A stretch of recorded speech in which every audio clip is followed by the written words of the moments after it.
Pernah nggak sih kamu dengar kisah seorang wali yang jadi legenda di Cirebon?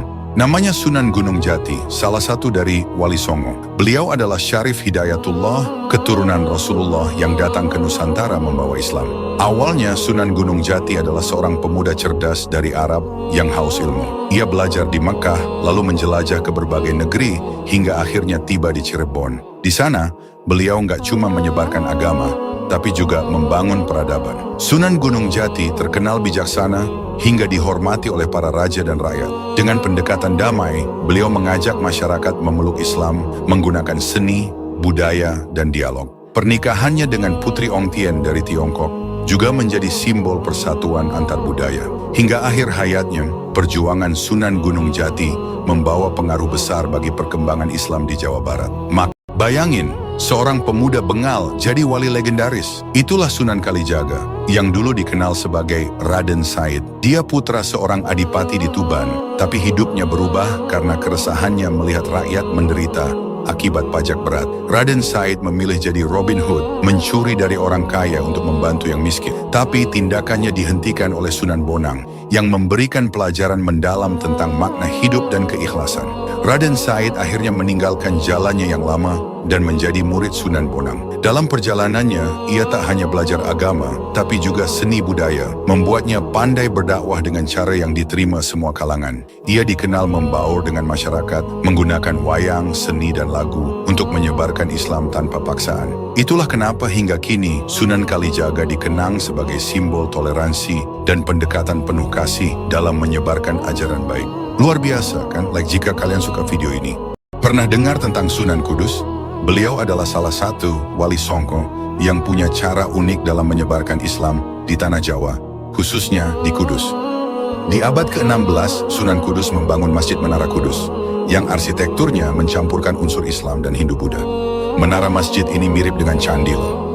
Hal ini sengaja dilakukan agar masyarakat yang masih memegang tradisi lama merasa lebih dekat dan tidak asing dengan ajaran Islam. Selain itu, Sunan Kudus dikenal sangat menghormati umat Hindu. Beliau melarang menyembelih sapi karena sapi dianggap hewan suci oleh umat Hindu.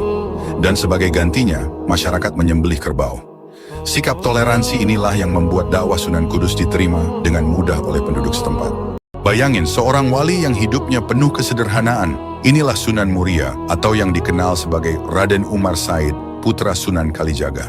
Ia dikenal sebagai wali yang lebih suka berdakwah di tempat terpencil, jauh dari keramaian. Sunan Muria punya cara unik menyebarkan Islam, menggunakan seni, budaya, dan pendekatan yang ramah. Ia sering mendatangi petani, nelayan, dan rakyat kecil, mengajarkan nilai-nilai Islam sambil membaur dalam kehidupan mereka. Salah satu ajarannya yang terkenal adalah gotong royong, yang hingga kini jadi nilai luhur masyarakat Indonesia. Di Gunung Muria, tempat tinggalnya, ia tidak hanya menyebarkan Islam, tapi juga membantu masyarakat mengembangkan pertanian dan perikanan. Sunan Muria percaya bahwa dakwah tidak hanya soal agama, tapi juga tentang memperbaiki kehidupan sosial. Berkat pendekatannya yang sederhana, tapi penuh kasih, banyak orang terpikat dan menerima Islam dengan hati terbuka.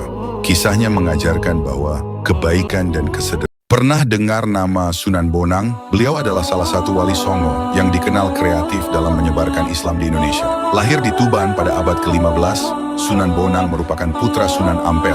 Beliau menggunakan pendekatan seni untuk berdakwah, salah satunya lewat alat musik tradisional gamelan. Melalui nada-nada gamelan yang indah, Sunan Bonang menyisipkan nilai-nilai Islam sehingga mudah diterima masyarakat. Tidak hanya seni, beliau juga mengajarkan akhlak mulia dan memperkenalkan ajaran tauhid dengan bahasa yang sederhana. Salah satu peninggalan pentingnya adalah Tembang Tombo Ati, lagu yang mengandung pesan-pesan spiritual. Metode dakwah Sunan Bonang yang penuh kreativitas membuat masyarakat Jawa, yang saat itu masih banyak memeluk kepercayaan lama, terbuka menerima Islam. Hingga kini, makam Sunan Bonang di Tuban menjadi tempat ziarah yang ramai dikunjungi, mengingat jasanya dalam menyebarkan Islam dengan cara yang begitu lekat dengan budaya Nusantara. Kisah ini menunjukkan bahwa dakwah bisa dilakukan dengan cara yang lembut dan penuh seni. Tekan love jika kalian menyukai video ini. Sunan Derajat, yang memiliki nama asli Raden Kasim atau Syarifuddin, adalah salah satu wali Songo yang terkenal dengan kecerdasannya dan jiwa sosialnya. Beliau adalah putra dari Sunan Ampel dan saudara dari Sunan Bonang. Sunan Derajat lahir sekitar tahun 1470 di Surabaya, Majapahit. Setelah mempelajari ilmu agama dari ayahnya dan Sunan Gunung Jati, beliau mulai berdakwah di Desa Derajat, Kecamatan Paciran, Kabupaten Lamongan. Di sana, Sunan Derajat mendirikan pesantren dalam Dur yang menjadi pusat kegiatan dakwahnya. Metode dakwah Sunan Derajat sangat berfokus pada kesejahteraan sosial. Beliau sangat memperhatikan nasib kaum fakir miskin dan mengajarkan pentingnya kerja keras, kedermawanan, dan gotong royong.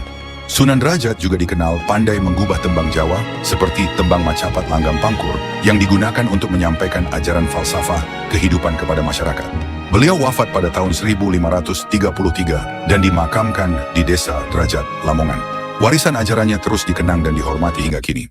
Kenapa Sunan Giri itu dibuang ke laut? Kenapa gitu lah.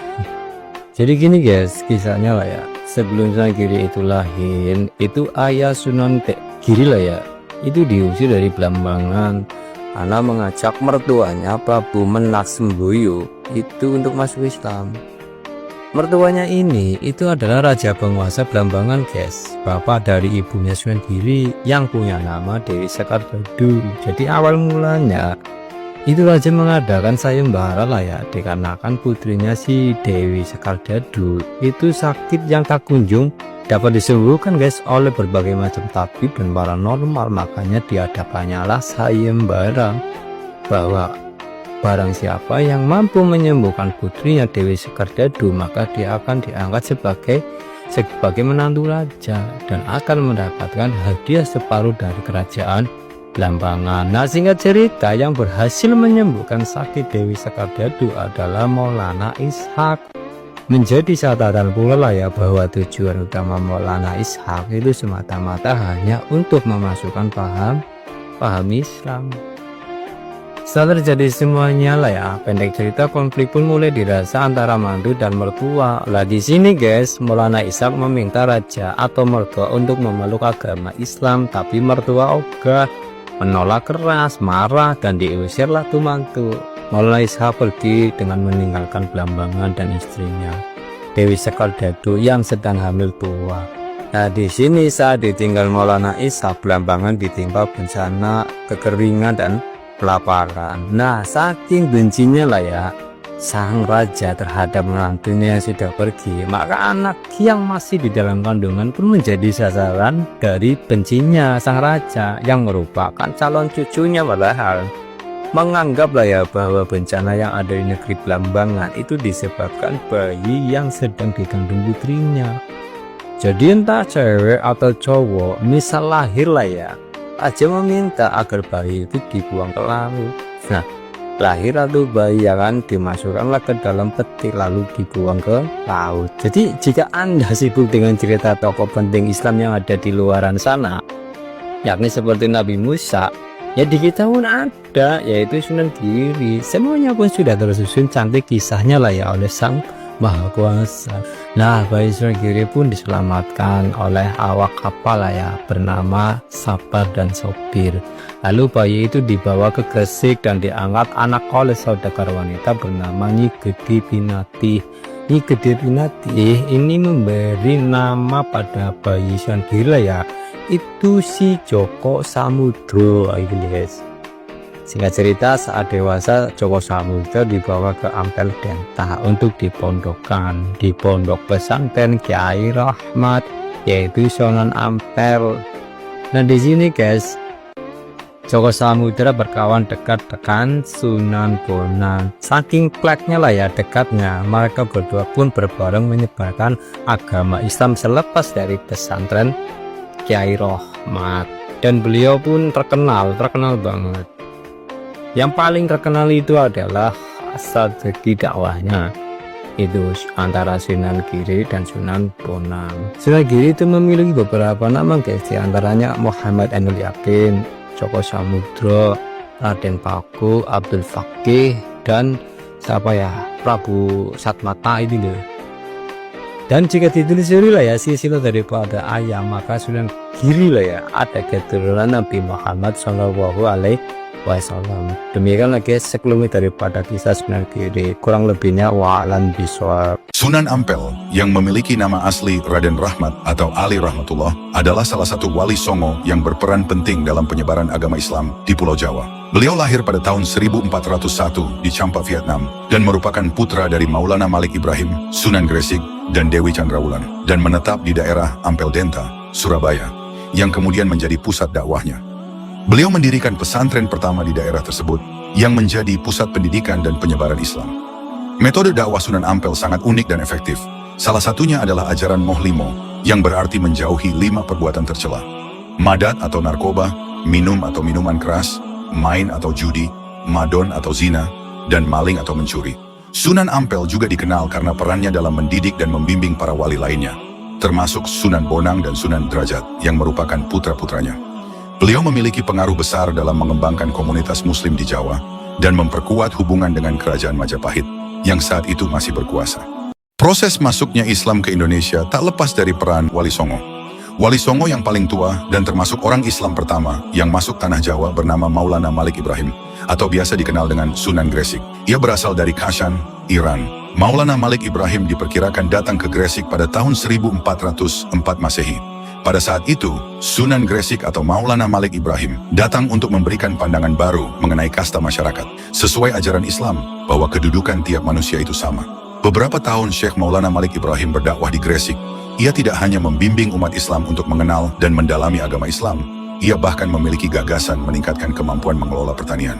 Hampir sepanjang kisah hidup Sunan Gresik dihabiskan untuk menyebarkan dan mengenalkan agama Islam. Ia akhirnya wafat pada tahun 1491. Ada sumber lain yang menyebut Sunan Gresik adalah Wali Songo yang paling tua, tetapi bukan orang Islam pertama yang masuk tanah Jawa.